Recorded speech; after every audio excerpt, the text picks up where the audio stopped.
Hey guys, how's it going? It's Bill here again.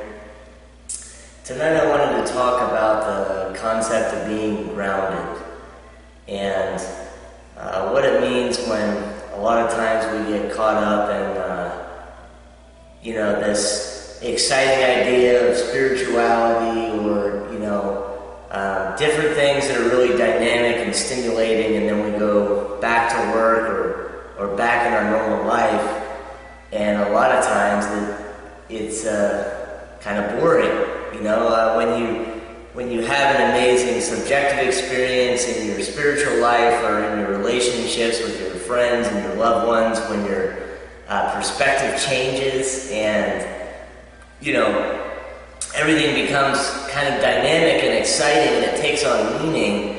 And then a lot of times when that feeling that we have of excitement and joy fades away because we're shifting into the worldly things that we have to do. I mean, that's part of why we're here. It's really important to stay grounded and to be open-minded to different perspectives and points of view. So what I mean by that is to keep it simple. When you are rooted in the earth, meaning you know who you are, you know why you're here, you know what you stand for, then even when, life takes a curveball or there's turbulence or work or certain things may bring you into a different emotional state, you know who you are, you know why you're here, you know you're a whole person, and so you know that whatever it is that you're going through, it's going to be all right. It's kind of the concept of faith.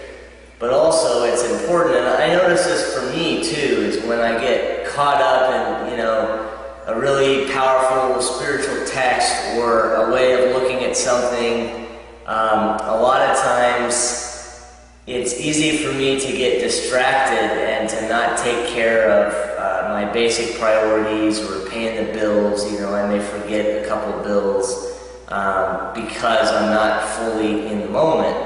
A lot of times the reason for not being grounded and for being in our heads is because we're not present, we're not in the moment.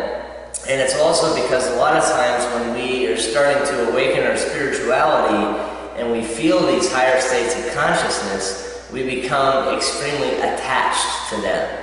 And there's nothing wrong with this, but that attachment definitely pulls us out of the present.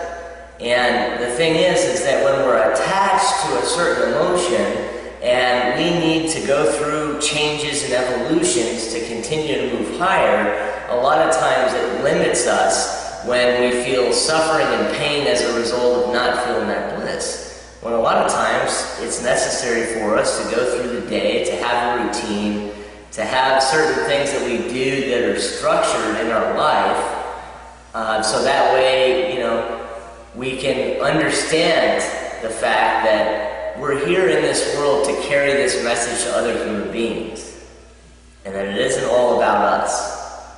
It's actually, we can't keep what we have, including wisdom, including, subjective things, not just money. We can't keep what we have unless we give it away. So a lot of times, if, for example, a storm comes in, a storm of chaos in the world for whatever reason, if the dollar collapses or if something happens where it sparks, a bubble of chaos of some sort, we as spiritual people are the people that need to be grounded, we need to be calm and in our center, so that simply by being in our center in the middle of a storm, other people may become inspired and we can help other people because we will be in the eye of the storm. Even though we'll be in the storm, a lot of times if we're centered, if we're safe, if we understand who we are, that's what I believe a lot of us are called to do, is to be the rocks, the strong, standing human being that's fully integrated and that has very little attachments compared to the average person, so that if some heavy storm hits, we're grounded, we're safe, and we can carry this message.